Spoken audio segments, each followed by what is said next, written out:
자, 지금까지는 원소의 생성에 대해서 봤고, 지금부터는 원소의 성질에 대해서 한번 보기로 하자.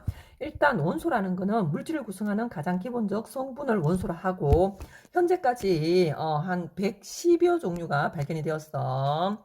그리고 물질의 종류는 원소들이 결합해서 만드는 물질의 종류는 원소의 종류에 비해서 당연히 지구상에 훨씬 많은 물질이 존재하고 있지, 그지? 됐나?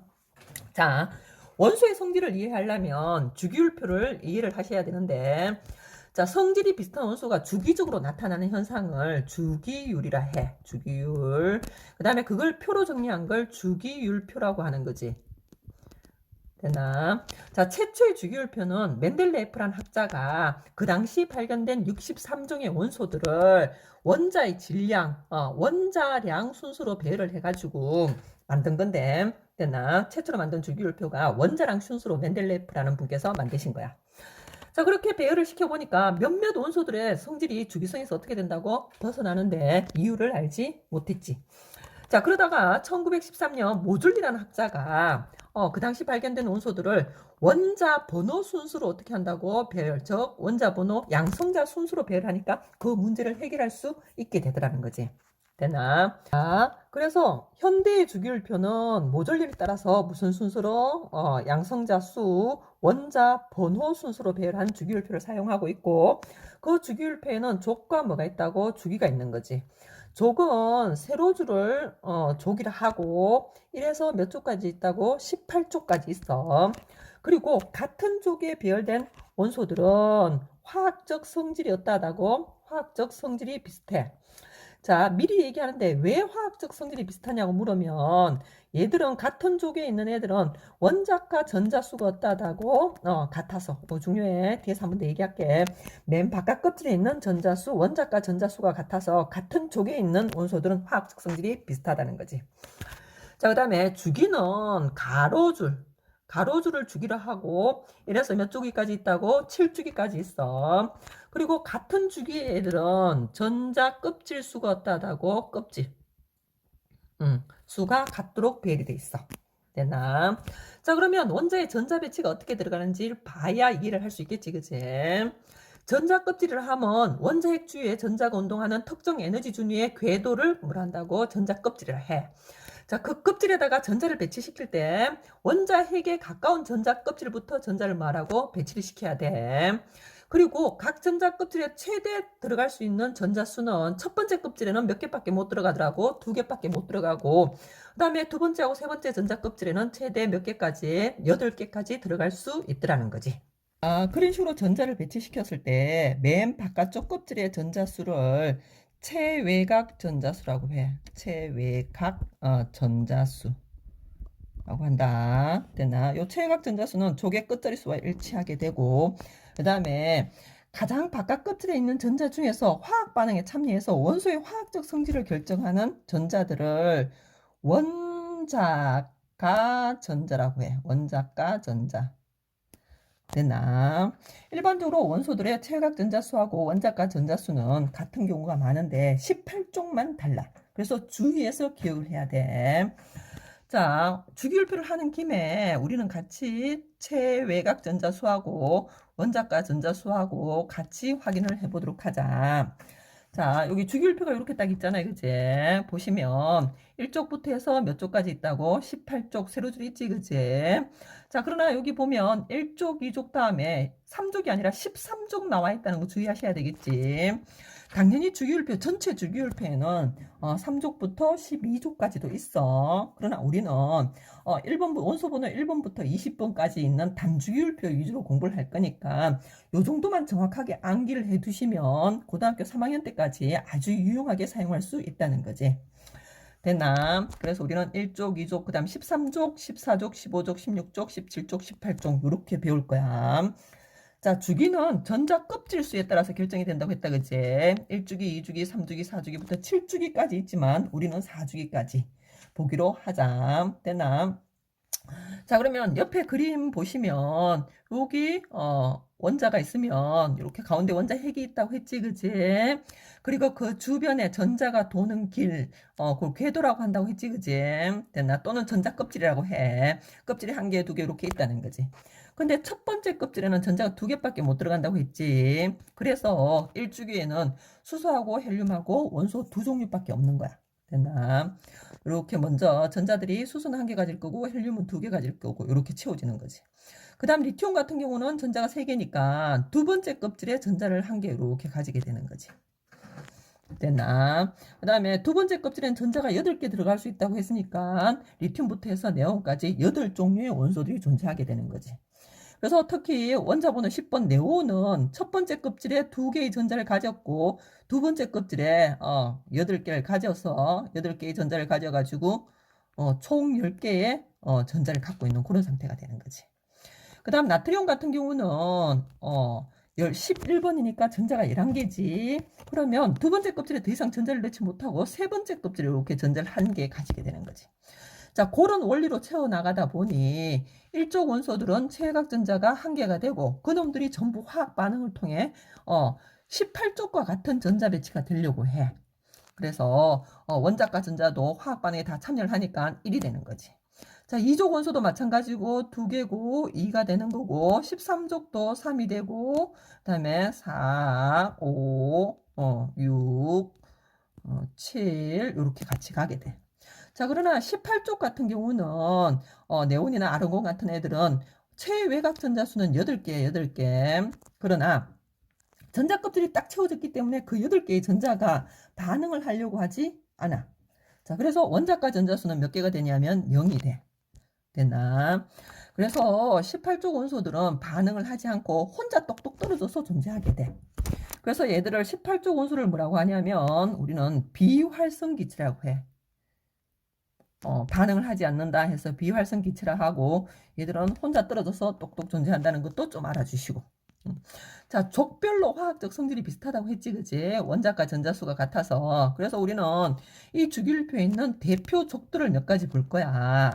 그 중에 하나가 18쪽 비활성 기체에 대해서도 좀 살펴볼 거고, 그리고 1쪽 좀 봐줘, 1쪽. 됐나? 1쪽 같은 경우는 최각 전자수, 원자과 전자수가 1개가 있잖아요, 그지? 그래서 그 1개를 잃고 플러스 1가 양이온이 되려고 하는 그런 화학적 성질이 를 갖고 있어. 근데 주의할 게 뭐냐면 1쪽은 요 수소를 제외한 나머지 애들은 금속 원소야. 수소는 비금속 원소야. 그래서 1쪽 원소가 모두 화학적 성질이 비슷하다고 하면 주의를 하셔야 돼. 안 됩니다. 됐나? 1가 양이온이 되는 건 동일하지만 수소 1쪽 원소 중에 수소를 제외한 나머지 원소들을 알칼리 금속이라 해. 알칼리 금속. 자, 한 번만 더 얘기하자. 1쪽 원소는 모두 화학적 성질이 비슷하다 하면 안 돼. 됐나? 또는 1쪽 원소는 모두 금속 원소다. 이런 말도 안 돼. 그렇게 된다는 것도 좀 봐주시고. 자, 그 다음에 17쪽 같은 경우도 원자과 전자가 7개지, 그지? 그러다 보니 얘들도 반응을 통해서 18쪽 원소처럼 되려고 하는 화학적 성질이 강해. 그러면 1개가 부족하잖아. 그래서 얘들은 전자 1개를 얻어서 마이너스 음이온이 되려는 성질이 강해. 그래서 얘들을 묶어서 뭐라고 하냐면 할로젠 원소라 해. 할로젠 원소라고 해. 기억하는 김에 플로린, 염소, 브로민 요 밑에가 아이오딘이야. 아이오딘. 됐나? 그래서 일명 풀 뜯는 염소 부러워, 아이 부러워 뭐 이렇게 여기도 해. 그렇게 하는 거 봐주시고. 참 아칼리 금속 같은 경우는 전자 1개를 어떻게 한댔어? 잃어버린다 했지, 그지? 그래서 1쪽 알칼리 금속 물론 수소도 마찬가지야. 플러스 양이온이 되려고 하는 성질이 강하다. 됐나? 자, 주기율표에 금속 원소도 있고 비금속 원소도 존재를 하거든. 그랬을 때 20번까지 중에는 요렇게가 금속 원소예요. 요렇게. 됐나? 일명 손가락 욕을 기억을 하면 자, 그 손가락 욕 중에서 중지에 여기에 알루미늄이 온다는 거 해가지고 요런 모양을 가지는 여기에 들어가는 주기율표에 여기 들어가는 요 원소들이 금속 원소들이야. 나머지는 비금속 원소들이고 그 다음에 그 사이에 있는 금속들은 붕소라든지 교소 같은 애들은 중금속 원소라고 해. 그리고 나머지는 비금속 원소야.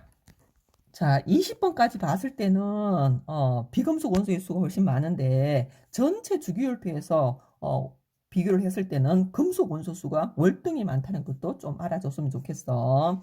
그리고 금속 원소들은 주기율표의 왼쪽하고 중앙을 차지하게 되고 비금속 원소들은 오른쪽 부분을 차지하고 있다는 거. 전체 주기율표 참고해 보시면 돼요. 되나? 자, 그렇다면 확인을 좀 해보자.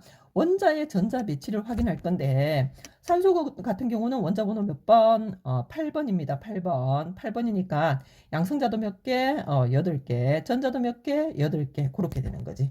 자, 그럼 가운데 핵이 있고 껍질이 있을 거잖아요. 그지? 첫 번째 껍질에 2개 들어가니까 두 번째 껍질에 전자가 몇 개 들어간다고? 6개가 들어가야 되겠지. 그지? 6개가 이렇게 들어가야 되겠지. 첫 번째 kop질에 이렇게 2개가 들어가니까. 그럼 주기는 껍질이 2개니까 2주기가 되고 족은 최외곽 전자가 6개지. 그지? 그럼 6족이 되는 게 아니라 몇 족이 된다고? 16족이 된다는 거 기억해 주시고 원자가 전자수 6이 되는 거지. 족의 끝자리가 18쪽은 주의하셔야 됩니다. 원자가 전자수 18쪽은 0이 됩니다. 되나? 알루미늄 같은 경우는 원자 번호 몇 번이냐면 13번이다. 그지? 13번. 그러면 양성자수 몇 개? 13개. 전자수도 몇 개? 13개. 자, 그래서 가운데 원자 핵이 있고 주변에 전자 껍질이 이렇게 있는데 13개를 채워야 되지. 그지? 그러면 안에 맨 안쪽에 2개 채워질 거고 생략하자.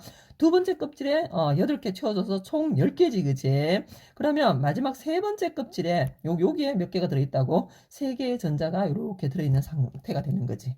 껍질이 3개니까 주기는 3이 되는 거고 그 다음에 족은 3족 아니고요 13족 되고 원자가 전자수는 3을 적으셔야 되지요. 그렇게 기억을 해주시고 자, 이어서 주기율표에는 크게 금속 원소가 있었고 비금속 원소가 있었고 중금속 원소가 있었다. 그치? 자, 그랬을 때 금속 원소는 주기율표에 어느 쪽에 있다고? 왼쪽 그리고 중앙 가운데에 금속 원소들이 많이 분포한다고 했다.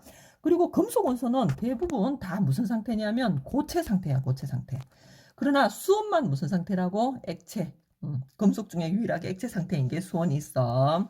그리고 모든 금속 원소들은 특유의 강택을 가지게 되고 열과 전기 전도성이 있고 그 다음에 뽑힘성과 뭐가 있다고? 표짐성이 있어. 됐나? 뽑힘성과 표짐성은 다른 말로 연성이라고 하고 그 다음에 전성이라고도 해. 자, 요 전성이 전처럼 펴진다. 표짐성이야. 전성이 표짐성이야. 연성이 뽑힘성이고. 그리고 금속 원소들은 대부분 전자를 어떻게 하고 잃어버리고 무슨 이온이 되기 쉽다고? 양이온이 되기 쉽다. 왼쪽에 있는 애들. 자, 거기에 반해서 비금속 원소들은 주기율표의 어느 쪽에 위치하고 오른쪽에 위치한다. 오른쪽. 됐나? 그리고 대부분 고체이거나 기체 상태로 존재해. 대표적으로 비금속 중에는 브로민만 액체야. 그래서 원소 100여 가지 중에서 액체 상태인 원소는 상온에서 액체 상태인 원소는 수온하고 브로민밖에 없어. 자, 얘들은 비금속 원소들은 특유의 강택이 있다 없다? 없고 열과 전기 전도성 역시 없어요. 되나? 그리고 당연히 다른 원소와 결합해서 다양한 물질을 생성한다. 원소의 종류에 따라서 반응성은 차이가 있겠지. 그지? 됐나? 그 다음에 얘들은 전자를 뭐하고? 얻고 오른쪽에 있으니까 얻어서 무슨 이온이 되기 쉽다고? 음이온이 되기 쉬운 애들이 비금속 원소의 특징이야. 자, 그 다음에 준금속은 금속 원소와 비금속 원소의 중간적 성질을 갖고 있다. 그래서 대표적으로 누가 있었냐면 여기에는 붕소나 아니면 규소 정도 있었다.